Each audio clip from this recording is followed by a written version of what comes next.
we go. Can you hear me okay? Well, I'm very grateful for the turnout, and starting right off, we're talking about mental health, and when we talk about mental health, it's something that no one of us can look after alone. It takes a psychologist here can't look after mental health of students by themselves, the teachers can't, superintendents can't, sorry Jane, and parents can't on their own. We talk about this being a whole school, whole community approach, so this is a great opportunity to talk about some of these concepts. The other thing, it's very nice to have an introduction and talk about my own history, being a psychologist and what I do, but I must say I cheat an awful lot. The wonderful team that I get to work with at the board, the Parent Involvement Committee, asked me to say something about what our resources are, so I'm just going to take a couple of seconds to say that we have school counselors. There are 7 of them. We have a few of them here tonight that are going to be doing presentations in the breakout rooms. I steal their PowerPoints and their slides and their ideas all the time. They're in my book.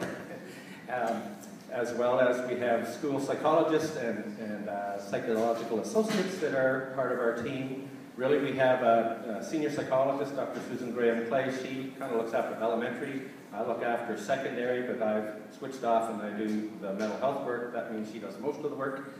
And then we have a psychologist that goes out to 20 schools each, does assessments and consultations, keeps them busy. They can't get to every school on a weekly basis. Assessments take 21 hours by the time we do all of it. And the school counselors are assigned to 6 or 7 schools each, so they try to get to each of their schools on a weekly basis. They see kids, but they consult with teachers, and they look at behavioral and emotional issues, the ideas for that child to be ready to learn, whatever their emotional state is, we wrap around them in schools. We're not trying to run a hospital or a clinic, but we are very knowledgeable about clinical kinds of things. We work in the school, but once again, we work with the community. We have to work with the parents, administration, and the community agencies. So we're trying to get better and better at all of that all of the time. I loved the topic. Thank you for that. Mental health at every age. It gave us an opportunity, that team, to say, what's the stuff that parents will want to hear about, and where are we at the history of working at mental health in our board. And really, we're at an exciting, revolutionary time. People talk about it being very revolutionary. We had ages in the 60s and the 70s where we did behavior modification a lot. We focused on what's the behavior you're seeing, what can we reinforce the behavior that we want, how can we kind of ignore and not reinforce the behavior we don't want, and we had focus on that. Then came cognitive behavior therapy times, and the cognitive behavior principles you may know about. We're not just looking at the behavior and how to reinforce it, but what's that child thinking about? And maybe they're thinking about things that bring them down or things that make them anxious. Let's teach them how to think differently. And all along we knew that emotional behavior and emotional being was very important, but we didn't have much of a psychology for it. And that's the new exciting part. And the new exciting part is we now have, in science, we have a lot better understanding of how the brain works. You're going to hear about that in the breakout sessions tonight. And we have more information on very interesting techniques or strategies you can use that make all the difference. And I'm going to say the word validate right now. You're going to listen for it for the rest of the night, okay? When a child is very, very agitated and we try to do B-mod or cognitive things in an agitated state, it's not going to fly. So that's the trick is going to lay within that little instant. You're going to hear more about it tonight. And this validation stuff, and we prayed tonight. I love when we start with a prayer like that. It softens me up, kind of gets me ready to talk too much. But anyway, with the prayer tonight, the prayer was about how we are as community and about love. And so it's so much easier to be a mental health leader when you get to talk about that stuff readily. One of the best predictors about how someone does when they have a mental health problem is the support system around them. And that's built into our Catholic system if we rope all this stuff together, which we try to do. The other thing that occurred to me was the life of Jesus and what are all the Gospels about? It's about validating. The guy had it right. Well, no wonder he had a head start. But anyway, in any of the stories in the Bible, the first thing Christ does he goes to somebody that's in pain, that's blind, that's whatever, and he validates their experience. That's the very first step. And this is very key to what we're going to talk about now, and the power of that. If you've got teenagers that are giving you a hard time, like I had when my kids are in their 30s now. But anyway, understanding this little validation trick, you can have your children eating out of your hands if you do it right, and you'll love that trick tonight. So don't let that thought go away, or look for it all evening. So mental health at every age, that's what I'm supposed to be talking about. When funny little story, I woke up in the middle of the night, and I was driving my old Chevy van, and I parked the van because the traffic wasn't moving. The traffic started moving, and my van disappeared. I was running around looking for the van, and I woke up and said, what's going on? And what was going on was there was something missing in what I wanted to say tonight, and so I sat up in bed and got it and went back to sleep. And the thing, that's crazy, I know. I'm a psychologist. But anyway, the thing I wanted to talk about was something that ropes this mental health across the ages, the theme for tonight. It would rope that together a little bit for us all. And I remember a theory that's 50 years old, that's going to be around for another couple of 50s, because it's so wise to think about development through the ages and kind of what's going on in stages. So those of you that go to the breakout tonight for primary age children, and those of you that go to junior and intermediate, and those that stay here to talk about adolescent mental health, you'll get a little bit different story because they have different stress in their lives. What we also know now is when we used to talk about mental health, we thought about mental illness, and we did a lot of kind of running in after people were in great distress and trying to like back up with them and turn that around. We know the great potential in schools is to make sure we do that good work, but the great potential in schools is work the other way around and just give kids the skills in the first place to manage their own emotions. Because they're all going to have anxious days, they're all going to have down mood days, some more than others, and if they have skill sets, so that when they get really, really in a bad mood, they don't just go to their room and play video games and smoke opera or do something goofy. That's not managing your emotions, that's not managing your distress. Very neat when kids say, oh, I don't feel very good, I don't feel very good, I feel really rotten.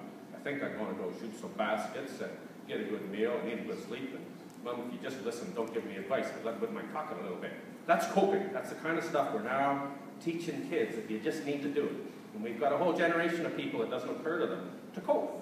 Watch TV, it just says take a pill, right? It doesn't tell you to go get some exercise when you're not feeling well. So this is what we're turning around. This is the revolution right now, is knowing that there are so many skills we can talk about. So this good old guy, Erickson, he came up with the idea that, notice that it says, well, maybe you can't read it back there, I'll read it for you. So, Erickson's stages of psychosocial development.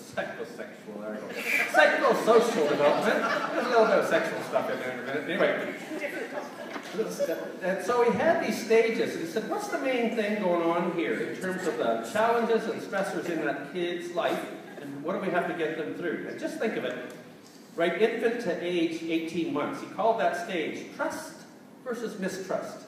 Now, does anybody here that have had babies that have been around them, does anybody here not agree that they come out just fully loaded to express emotion?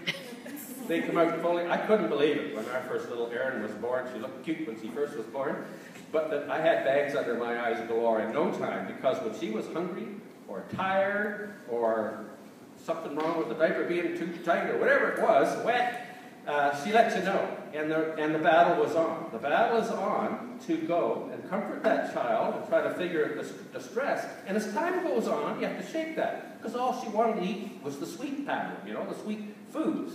The same ones I used to sneak and like, the banana one. Anyway, the child, as they grow older, there's this great tension then as you try to comfort them and not spoil them, and the battle is on to take them in a direction that's for their health. Yet, they have that emotion. They come out not with much capability to soothe their own emotion other than that thumb thing, right? And then after a while, they get exhausted and fall asleep from all the screaming. But other than that, they're not too good at it. And that's our journey. That's our journey to our grave, is figuring out what we do to manage that emotion and it not just be flying out of control. So that's trust versus mistrust. If you do a good job, comfort that child, get them the right nutrition now and then, not get too excited when they're distressed, but shape them around, cuddle them, give them what's nutritious for them. They come out feeling very trusting of adults. And what happens in that first 18 months of a child's life is still affecting them at age 65. That's the thing that we know. It very, very much sets the stage for mental health things to come and emotional balance to come. Then you jump to the next one, autonomy versus shame and doubt. So 18 months to 3 years. Well, just think of the terrible twos are right in the middle there somewhere, right? And so you've got this child that's saying no, no, no to this and that, and you go through that stage. And if you, during that stage of autonomy versus shame and doubt we're talking about here, 18 to 3 months, if as that child is saying no, and you're not engaging with them, and you're not impressed with that, and you're kind of peeved with that all the way through, that child then ends up feeling shame and doubtful. There's a little bit, well, that means I have to exercise if I'm sitting. Anyway, so they want to have that autonomy, is what Erickson said is the importance of that stage. Moving along quicker, initiative versus guilt. So 3 to 5, that's why daddy this, and why daddy that, and where did that go daddy? And again, if you don't find that something to engage in, you ignore that child and say, stop asking so many stupid questions, there's not going to be an awful lot of initiative in that child. They're going to feel guilty that they want to know stuff, and I just bother people. So you see the stages, and Erickson would go on and talk for pages and pages about each of these things, but our talks tonight will be focusing in on that time with the primary kids, the junior and intermediate kids, and the secondary kids, and you'll recognize during the presentations that they have different stressors and they have different emotions to manage, but they have these jobs to do in development. Let's look at the next one then, 5 to 13 years, industry versus inferiority. We have the kid now in grade 1, the child in grade 1, moving on through the elementary years, and they are interested in things and they want to learn things. And if what happens along that way, they're not feeling like they're keeping up or they're learning or everybody's learning more, and they get an inferiority complex, then that's again setting them up for years to come of not feeling that they can. Everyone else can. It would be a very sad child. The child would be at risk. And then we get up beyond that, age 13 to 21, the fun starts. That's the teenagers, right? Oh my God, I didn't know such a thing could exist. It's my own teenagers. I guess I was the same. I had 3 of them. So 13 to 21s, and that's identity versus role confusion. So, you know, children in those teen years try on different hats, and they try them on for a while, and then you might be goth this week, and you might have your pants not going up much further than your knees the next week, who knows, but as time goes on, they are learning who they are, and they're trying things out, they're looking at reactions, and they're feeling who they need to feel. And that, again, needs a lot of love and support by parents and community and teachers and everyone else to be a little patient with that, as well as letting them figure out through the feedback who they are and who they want to be. 21 to 39 is intimacy versus isolation. So what does that mean for all of us? Who do we connect with in our lives? For loved ones, and not going off and living in a cave. 40 to 65, generativity versus stagnation. I think I'm fitting into this one all right. So the sense of generation and stagnation is getting to do stuff in your life where you think you make a contribution and you feel good about that, versus saying, I've always been, you know, all I do is watch the Leafs lose and I don't really have much of a life, and you don't feel like you're contributing, then you could end up kind of sad in your later years for that reason. And then ego, integrity, and versus despair at the end. And this is where the elders and the grandparents who have lived a good life and are willing to share that, and they're satisfied with who they are, and they want to share that with you and be involved with that. So there are all the stages that are going through mental health across the ages, and there's all this emotional work to manage your stressors within that. Now we get to I only have 3 slides. We'll get to my last slide, and this is really what my book was written about. And writing the book, it's called The Well-Aware Model, and it occurred to me that we talked so much about mental illness in the early years of our mental health strategy in Ontario. We had to, and we still have to. We had to focus on kids that are really distressed right now. But this is for everybody. These are the skills that really help kids that are in this mental health distress, and very helpful skills for kids that don't have the distress yet and may not have to have as much stress if they get this right. So, resiliency, and here I'm talking about social, emotional learning skills, which we teach in school, and we're learning more and more and more and more and more about how to do it better. So the child that says, I'm angry, I'm feeling really, really angry, and I know I'm feeling angry because I can feel my face burning and I got this impulse to swing. But I'm going to channel that. So you're teaching kids what they're feeling and how to express it properly. and that they can express it, not to push it down. That's very harmful. Pulling mood down, we'll hear more again about the breakouts tonight. It's not about pushing it down and being a good little boy, a good little girl, or a good little adolescent, or whatever. Anyway, the idea with social emotional learning is having good relationships with other people, knowing what you're feeling, managing what you're feeling, and let's face it, we've come through a whole culture, at least I did, a whole culture where boys in particular, but all of us, especially you went to school, you're supposed to stop that emotional stuff and learn. Then the ministry played a trick 10 years ago and said, no, we're responsible for well-being and academic success in schools. So we all had to say, what's that about? And it's about this stuff. It's teaching the social, emotional learning skills. And as a matter of fact, we know we can do this. The research is is so amazing. On average, when they look at the value of just teaching kids social and emotional learning skills, the feeling stuff, their grades go up on average 11 percentile points. That's over 170,000 kids from many, many studies when they summed it all together. Powerful, powerful stuff. And they feel better, get the better mental health. Well, go figure, why not do that? The other thing that in the model I pulled together, it's just based on research, areas of research. The other part is active. This doesn't matter if you're in kindergarten or you're grade 12, active lifestyle. And again, we're in trouble. We have, in the early studies a few years ago, only 7% of youth were getting an hour of physical activity a day, which the exercise physiologist is maintenance level, or just basic level, to have good bone density and sleep well at night and focus and learn at school. An hour a day of moderate to severe, no, that's the wrong word. Moderate to, what's the other word? Moderate more to intense activity. So just walking your small dog going slow wouldn't count for that part. So we need about an hour a day of working out. Our own studies, we've done this 5 years in a row in our high schools in Simcoe County and Muskoka. Our kids are 50%, which is great. It's above the kind of the national average, which has been found repeatedly. But that means 50% of kids still aren't at that hour. So I can't talk about well-being and mental health without saying we have so much research about the value of physical fitness and, well, physical activity. But then you can't say that without saying fitness and sleep and nutrition. And spirituality.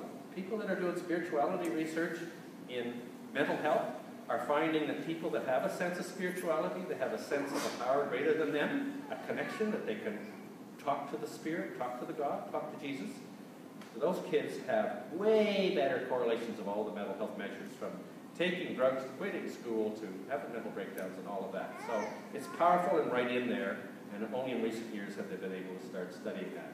The last little area here called flourishing, I use that word because the people in positive psychology talk about it all the time, and we know the 5 things that make you happy.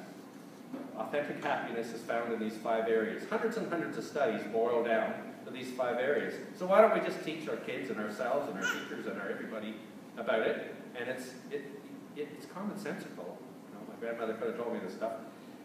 It's commonsensical, but it's very, very powerful research when you read the study, just how any one of these by themselves can lead to significant happiness. I'll just go through them quickly. Positive emotion means you have something to look forward to on a regular basis. Can you imagine a poor high school student, grade 11 student, has nothing to look forward to? Not doing anything in the summer, nah. Not doing anything on the weekend, nah. And 20% of our kids are found not to have these flourishing indicators. So we want to get on that too. The other one is engagement, and this engagement means you have a hobby or something you do in life, and that's your thing. Hopefully it's not just video games. But anyway, there's engagement that you like to play your guitar, you like to sing, and you do it to the point where you kind of lose track of time and you get right into it. That predicts happiness, big time, all by itself. Even if you don't have that positive, fun, happy thing you go do watching the Leafs lose. Okay, then the next one is relationship. Relationship is, of course, it predicts happiness if you have meaningful relationships. The next one, meaning, we stick spirituality in there again. There's nothing worse than having somebody getting to high school and saying, I don't think I have a future, I have nothing, I don't know what I'm going to do, I have nothing to look forward to, I don't feel like I make a contribution to the family, and I don't have meaning, I don't know why, what's life about? That's a very, very dangerous situation as far as a mental health indicator. So meaning, of course, is in there. And the last one's accomplishment. You get some kind of competence in something. And you're good at it. You can make whistles. You can You can be a farmer, you can be a psychology guy, you can do a lot of different stuff. When you get some competence at that, and you're able then to make a change or a benefit to society, and you feel that as well, so social, recognized accomplishment, those are the 5 things. So you could go home tonight and say to your grandparents or somebody in the street, you think you had a happy life? They say yes. Say, why would you say you had a happy life?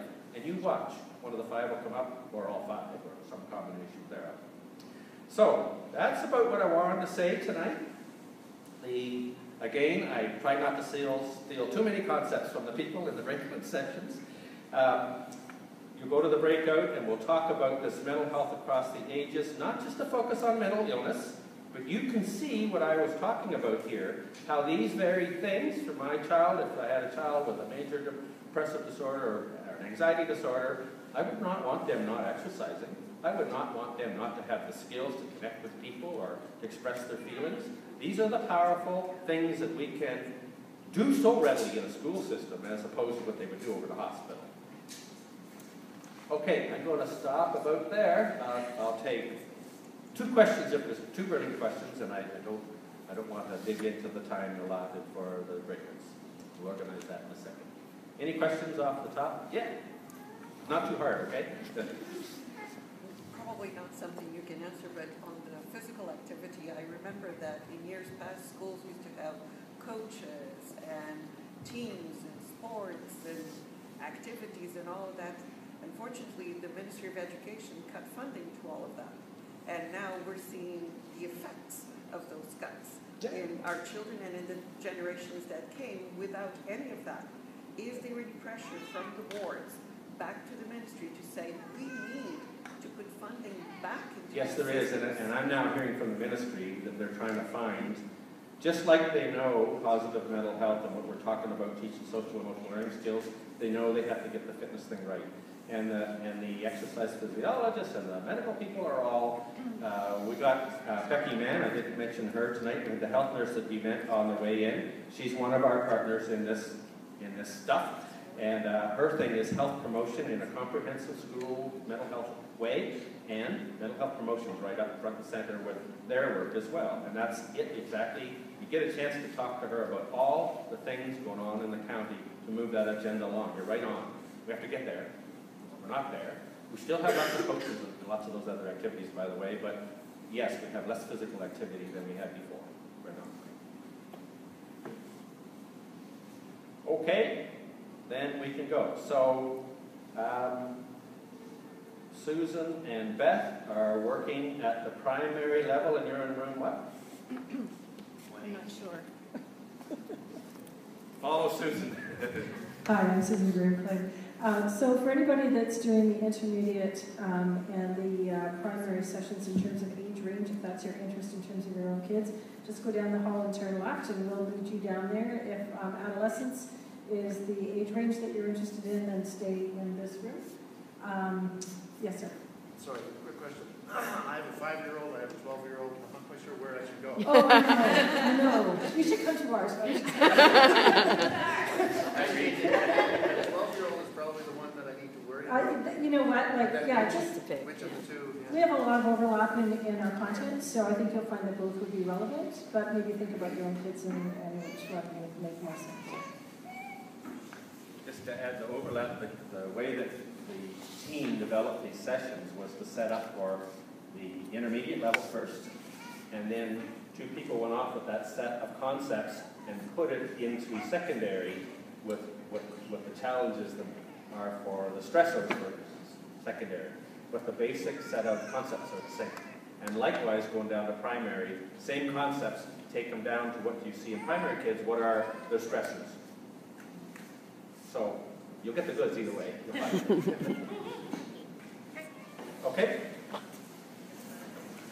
So primary and junior intermediate can go off that way and connect up with your groups, and if you're doing secondary, hang around.